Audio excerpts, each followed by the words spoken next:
अब हम इस ट्यूटोरियल में देखेंगे कि किस तरह से हम क्लास कंपोनेंट के अंदर एपीआई से डेटा फेच कर सकते हैं, कि एपीआई से हम कैसे डेटा फेच कर सकते हैं। अभी तक हमने लाइफ साइकिल मेथड सारे कवर कर लिए हैं, तो उसी में हमारा एक लाइफ साइकिल मेथड होता है कंपोनेंट डिड माउंट, और जो हमने डिस्कस किया था कि साइड इफेक्ट के लिए यूज किया जाता है, जैसे कि एपीआई से डेटा फेच करना है, तो उसे हम यूज करेंगे।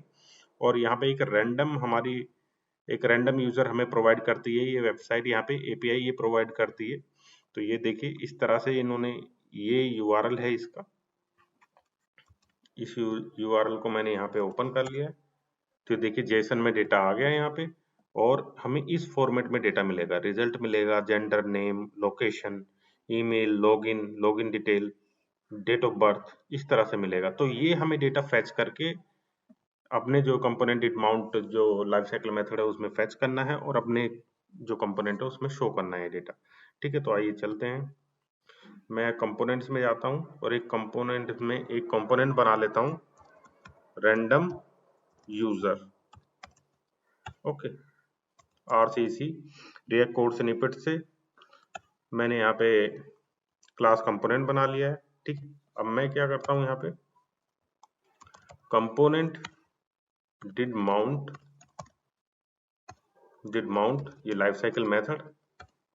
ठीक, अब मैं एक कंस्ट्रक्टर ले लेता हूँ कि जब, ठीक है, इसमें मैं एक स्टेट ले लेता हूँ, सुपर लेना पड़ेगा मुझे, सुपर, दिस डॉट स्टेट, और स्टेट में एक ले लेता हूं मैं लोडिंग को ट्रू रखता हूं। ठीक है, क्या होगा कि जब मेरा यहाँ पे एपीआई, यहाँ पे मैं जो मेरा फैच मेथड हो गया, जावास्क्रिप्ट का मेथड है ये फैच, और इसको मैं डिस्कस करूंगा जब जावास्क्रिप्ट कवर करूंगा डिटेल में। अभी आप देख लीजिए फैच के लिए कैसे डेटा इससे फैच करते हैं।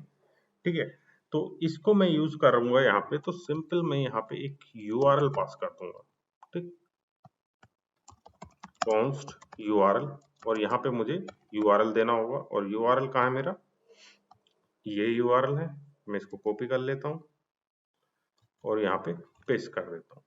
ठीक है, अब सिंपल इससे मुझे एक कांस्टेंट में मैं इसका रेस्पॉन्स ले लेता हूँ इस तरह से, तो ये मुझे इस तरह से रेस्पॉन्स मिल जाएगा। अब इसका क्या यूज है जो मैंने स्टेट में लिया है, यहाँ पे मैं इस तरह से लूंगा कि this dot state dot loading, अगर ट्रू है तो ये मुझे दिखाएगा कि अभी एपीआई सक्सेसफुली डेटा रिटर्न नहीं किया है। तो यहाँ पे मैं करूंगा लोडिंग, कोई इमेज भी दिखा सकते हैं, मैं टेक्स्ट दिखा रहा हूं इसमें। ठीक है, और उसके बाद मैं यहाँ पे जाता हूँ और यहाँ पे मैं यूजर की डिटेल यहाँ पे दिखाऊंगा।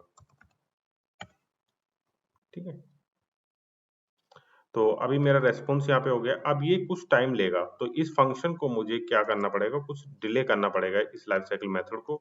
उसके लिए हमारा यूज होता है एसिंक अवेट, तो इसको मैं एसिंक बना देता हूँ, और जो फैच मेथड है इस पे मैं अवेट लगा देता हूँ। ठीक है, एसिंक अवेट किस लिए यूज होता है कि जब भी कोई डिले हो रहा है रेस्पॉन्स को, तो उसको एसिंक्रोनस बनाने के लिए। ठीक है, अब ये सिंक्रोनस है, मतलब कि तब तक ही वेट करेगा। ठीक, ये रेस्पॉन्स हो गया हमारा। अब इसे जेसन में मुझे कन्वर्ट करना है, तो इसमें एक और अवेट लगा के रेस्पॉन्स, ये रेस्पॉन्स की स्पेलिंग गलत है शायद, रेस्पॉन्स डॉट जेसन, ये जेसन अभी हो गया कॉन्स्ट डेटा। ठीक है, ये हमारा डेटा हो गया। ठीक, अब इस डेटा को मैं स्टेट में सेव करा देता हूँ, दिस डॉट स्टेट, इससे पहले मैं कंसोल करा देता हूँ। ठीक है, कंसोल चेक कर लेते हैं एक बार एपीआई को, डेटा हो गया। और इस रैंडम यूजर को मैं यहाँ पे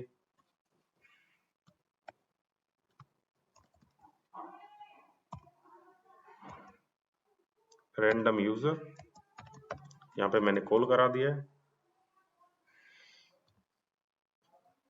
अब यहाँ पे जाता हूँ मैं, ये अभी लोडिंग दिखा रहा है, और ये लोडिंग दिखाता रहेगा क्योंकि अभी मैंने इसे स्टेट में चेंज नहीं किया है।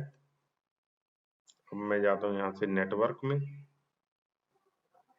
और इसको क्लोज करता हूँ। अब रिफ्रेश करता हूँ तो देखिए मेरी एजेक्स गई, डेटा आया, कंसोल में मैंने लॉग कराया था, ये मेरा डेटा आ गया यहाँ पे रेस्पॉन्स। ठीक, तो ये मेरे पास डेटा आ गया है। रिजल्ट में इन्फो आ गई है। अब मेरे पास क्या है, रिजल्ट, रिजल्ट के अंदर रिजल्ट्स है और फिर जीरो है। तो मैं इसको कर देता हूं यहाँ पे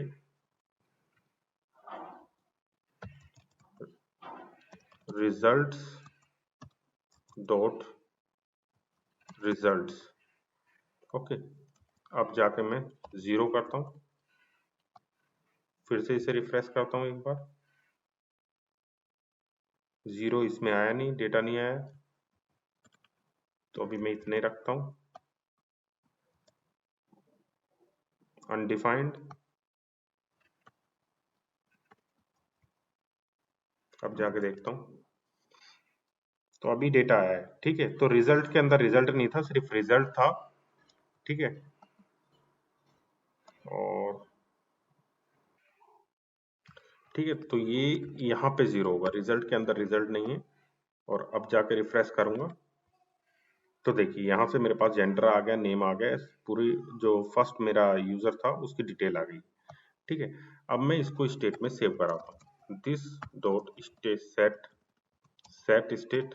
ठीक है, अब सेट स्टेट में सेव कराने के लिए यहाँ पे पहले लेना पड़ेगा। मैंने यहाँ पे पर्सन ले लिया और उसकी वैल्यू ले ली नल।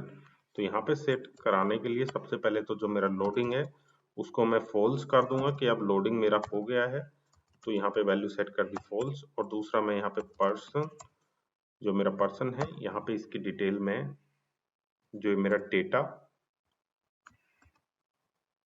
इसको यहाँ पे सेट कर देता हूँ। ठीक, अब मुझे यूज करना है।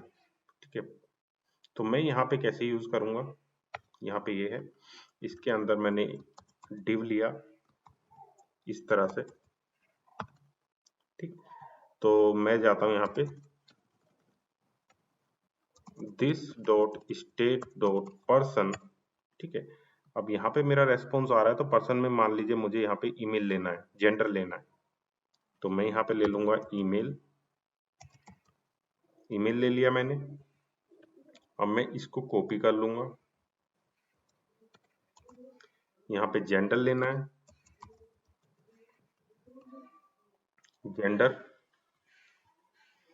ठीक है, और यहाँ पे नेम भी आ रहा है, यहाँ पे तो नेम में टाइटल आ रहा है, फर्स्ट नेम लास्ट नेम। तो यहाँ पे मैं अब नेम लूंगा जैसे, तो मैंने यहाँ पे नेम, नेम लिया। नेम में पहले आया टाइटल। ठीक, एक टाइटल आया, फिर मेरे पास आ रहा है इसमें टाइटल के बाद इसमें फर्स्ट है और लास्ट है। ठीक है, तो इस टाइटल को मैं चेंज कर देता हूँ फर्स्ट। ठीक है, इतना ही ले लेते हैं, अभी इतना चेक करते हैं डिटेल को। तो देखिए यहाँ पे डिटेल आ गई, जैसे मैं रिफ्रेश कर रहा हूँ तो पहले लोडिंग दिखाता है, लोडिंग के बाद ये डिटेल आ जाती है। ठीक, तो अभी इसमें और भी डिटेल होंगी, हम और भी डिटेल देख लेते हैं। तो और डिटेल में इमेज, पिक्चर है, मोबाइल नंबर है। अब पिक्चर में भी हम ले सकते हैं, तो इसके लिए हम एक बार और इसको कर लेते हैं। कैसे नहीं करते, एक डिव ले लिया हमने और इसके अंदर इमेज ले लेंगे, img src, और इस तरह से नहीं, एक यहाँ इस तरह से लेंगे और इसमें पिक्चर में लार्ज ले लेते हैं। पिक्चर आ रहा है, फिर आ रहा है लार्ज, पिक्चर, और यहाँ पे है लार्ज। ठीक है, अब इसको देखते हैं। देखिए यहाँ पे पहले ईमेल आ गई, फिर इसका जेंडर आ गया, फिर यहाँ पे देखिए नेम आ गया। ठीक है, फिर यहाँ पे पिक्चर आ गई। तो इस तरह से हम किसी भी एपीआई से डेटा फेच कर सकते हैं। अगर मान लीजिए यहाँ पे जो डेटा एपीआई मुझे नल दे रही है, ठीक है, मुझे डेटा दे रही है एपीआई नल, मैंने नल कर दिया यहाँ पे कि एपीआई से जो रेस्पॉन्स आया है मेरे पास वो नल आ रहा है। तो उस केस में मुझे क्या मिलेगा यहाँ पे, देखिए यहाँ पे मेरे पास एरर आ गई। ठीक। तो उस केस में मुझे एक और कंडीशन यहाँ पे लगानी पड़ेगी, नल ही रहने देता हूं मैं इसको, ठीक है। तो मैं कहाँ पे, एक लोडिंग हो गया, उसके बाद मैं यहाँ पे जा रहा हूं, ठीक है।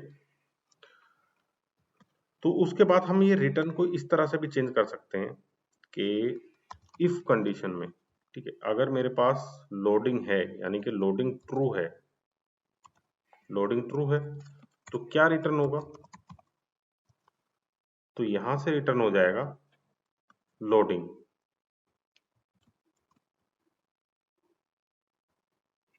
इस तरह से, ठीक है। फिर एक कंडीशन होगी, अगर दिस स्टेट डॉट पर्सन, जैसे नल आ रहा था, नहीं है, तो उस केस में भी मुझे दिखाना है, ठीक है। तो यहां से रिटर्न कर दूंगा